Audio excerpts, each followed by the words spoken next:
জিনিস দেখলে দেখা যায় আমি যদি নির্দোষ থাকি শহীদ কাকে বলা হয়? যে জুলুমের শিকার হয়ে হত্যা হয়ে যায়। শহীদ অনেক প্রকার হতে পারে, অ্যাক্সিডেন্ট হতে পারে, পানিতে ডুবে আগুনে পুড়ে, এটাও এক প্রকার শহীদ। আর ডাইরেক্ট একজন মুসলমান আরেকজন মুসলমানকে নির্দোষে মারা হচ্ছে, এটা একটা জুলুম হচ্ছে। যেই মুসলমান জুলুম হয়ে মৃত্যুবরণ করে ওই ব্যক্তি শহীদ। যেই মুসলমান জুলুমের শিকার হয়ে মৃত্যুবরণ করে, তবে এটা কোনো ইসলামের পার্ট না। This is not a part of Islam to kill the without illegal. আপনার যদি কেউ অন্যায়ভাবে হত্যা করে, এটা কোনো ইসলামের সাপোর্ট করে না। ইসলামের বাহিরে যারা করেছে, যদি ইসলামের আইন কায়েম থাকতো তাহলে এখানে কিসাসের শাস্তি হতো। তো আমরা সরকারের মহোদয়ের কাছে, প্রফেসর ডক্টর মোহাম্মদ ইউনূস প্রধান উপদেষ্টা, আমরা যারা দোষী রয়েছে এই জন্য একটা কমিশন গঠন করে তাদেরকে বিচারের আওতায় এনে এদেরকে দৃষ্টান্তমূলক আমরা শাস্তি চাই, যাতে করে এই রকমের আর হত্যাযোগ্য ব্যাপার, ঘৃণিত একটা বিষয়, যাতে আর কেউ দুঃসাহস না দেখাতে পারে। এই বিষয়ে আমি সার্জিস আলমের একটা ভিডিও দেখেছি, যে সেখানে সাতপন্থী যারা রয়েছে তাদেরকে গত পরশু নিষেধ করা হয়েছে, কিন্তু তারা রাত্র 3টা পর্যন্ত সেখানে সার্জিস আলম এবং কাকরাইলের মধ্যে এইটা একটা সমন্বয় করা যায় কিভাবে, সমাধান করা যায় কিভাবে।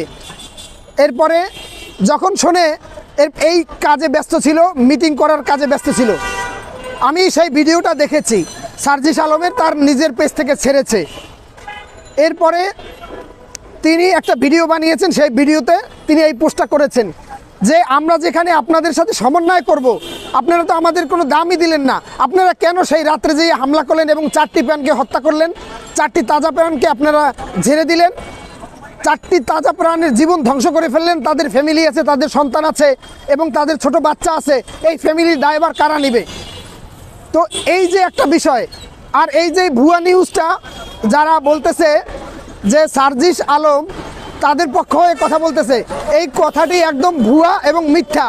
এবং আরও একটা নিউজ মিথ্যা, একটা ভুয়া নিউজ করেছে যে আপনার গত পরশু রাতে এই হামলার পরে নাকি আপনার ওই টঙ্গীর এলাকার অন্য বাড়িঘর জ্বালিয়ে দেওয়া হয়েছে, এই বলে আপনার ভিডিও প্রচার করা হয়েছে।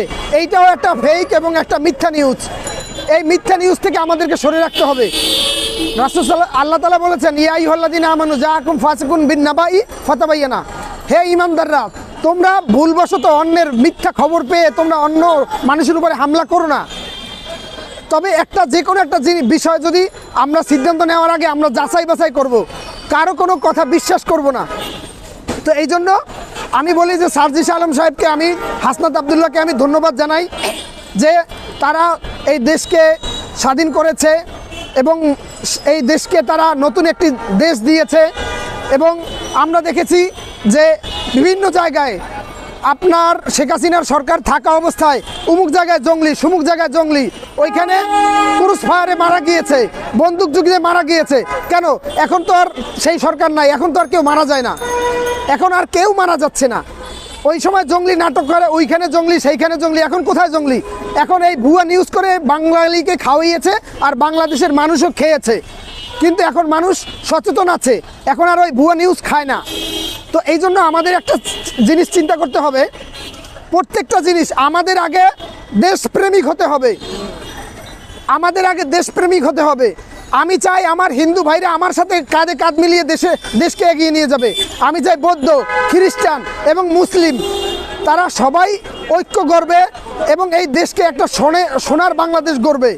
এটাই আমাদের মাওলানা ভাসানীর একটা চিন্তা ছিল, মাওলানা ভাসানীর একটা স্বপ্ন ছিল।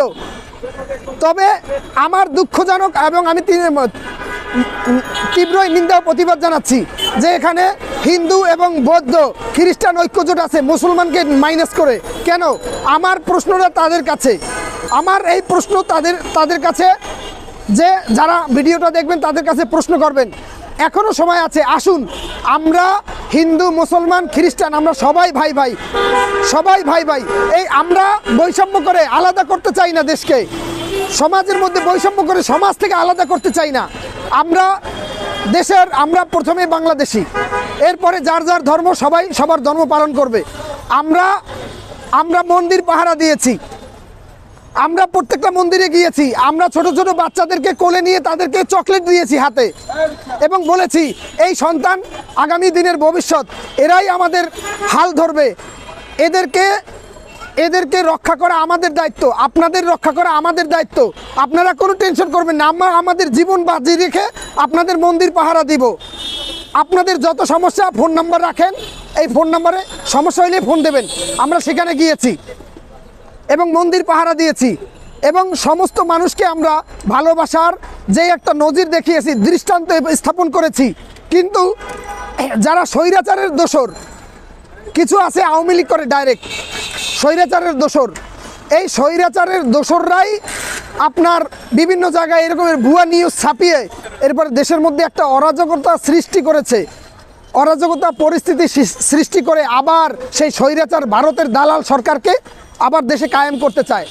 তো এটা এখন আর মানুষ খায় না। তো আমরা যারা মুসলিম তৌহিদি জনতা আছেন এবং যারা রাষ্ট্রের মধ্যে যারা সমাজসেবী যারা আছেন, বুদ্ধিজীবী যারা আছেন, আলেম আছেন, যারা দেশের মধ্যে সমাজ নিয়ে কাজ করেন, তাদের প্রতি একটা আহ্বান থাকবে যে মাদ্রাসার ছাত্র হোক, ভার্সিটির ছাত্র হোক, সবাই এক থাকতে হবে। সে হিন্দু হোক, সে মুসলমান হোক, সে খ্রিস্টান হোক, সে বৌদ্ধ হোক, সবাই আমরা ভাই ভাই। এখানে কোনো ডিভাইডেড আমরা চাই না। সমাজের মধ্যে ভ্রাতৃত্ব কায়েম করতে হবে, আর না হলে এই বাংলাদেশ কখনোই আগাবে না।